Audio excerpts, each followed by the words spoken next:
Hi, it's Kelly Bebop, and it is time for your bedtime story. Because it is February, and that is considered a Black History Month, we want to celebrate a great man, a legend, by the name of Gordon Parks. He was a great photographer, and we're going to learn a little bit about his story.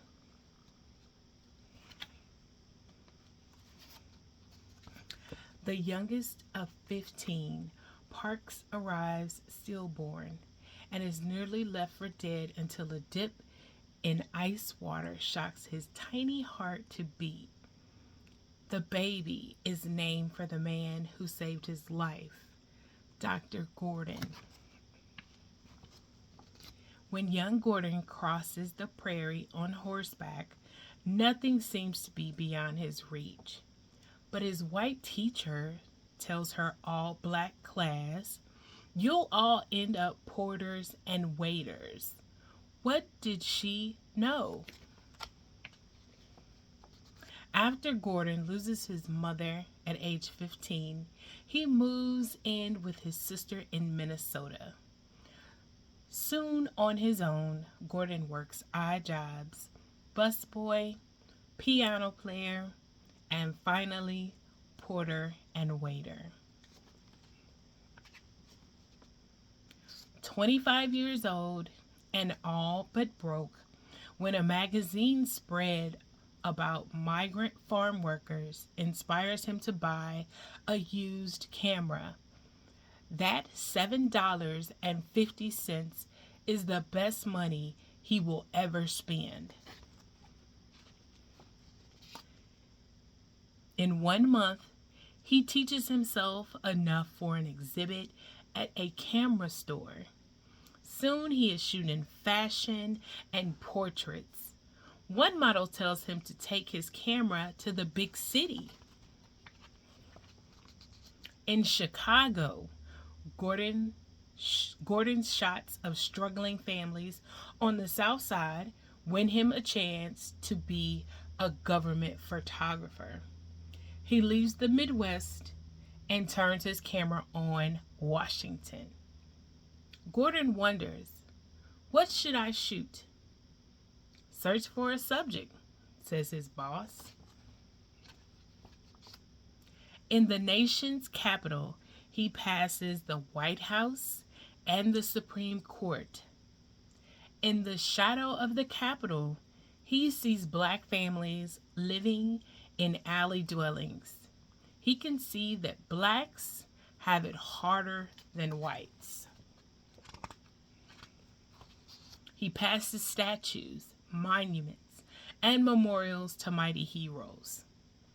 But there are enough photos of white men carved in marble and granite. He glimpses whites only signs in shop windows and learns firsthand that even if there is no sign, it doesn't mean a black man will be served. Boiling mad, Parks vows to lay bare racism with his lens. He shares his vision with his boss, who points him toward his subject. Talk to her. She knows the struggle.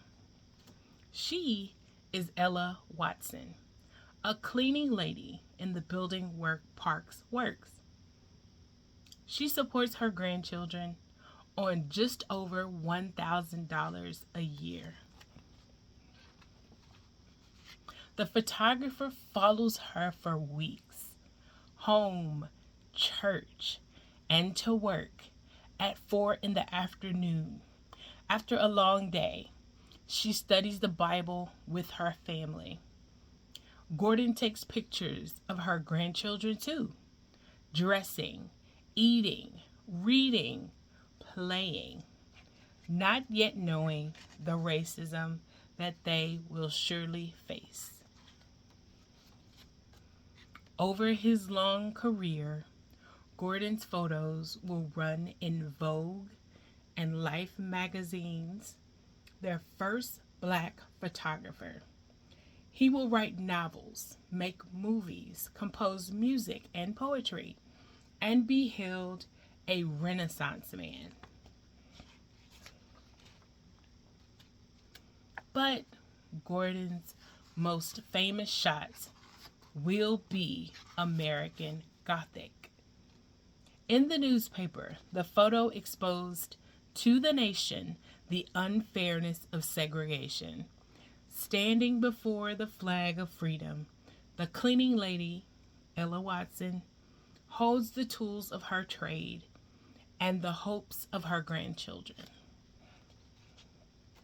She knows all too well that the opportunities that a flag symbolizes are denied because of her skin color. Yet she dares to dream of and strive for better. Through Gordon's lens, her struggle gained a voice. You don't have to hear her story to know her prayer. Gordon Parks was one of the most important photographers of the 20th century. Through art, photography, music, literature, and film, he pursued what is called the common search for a better life and a better world. Gordon Parks, happy February and good night.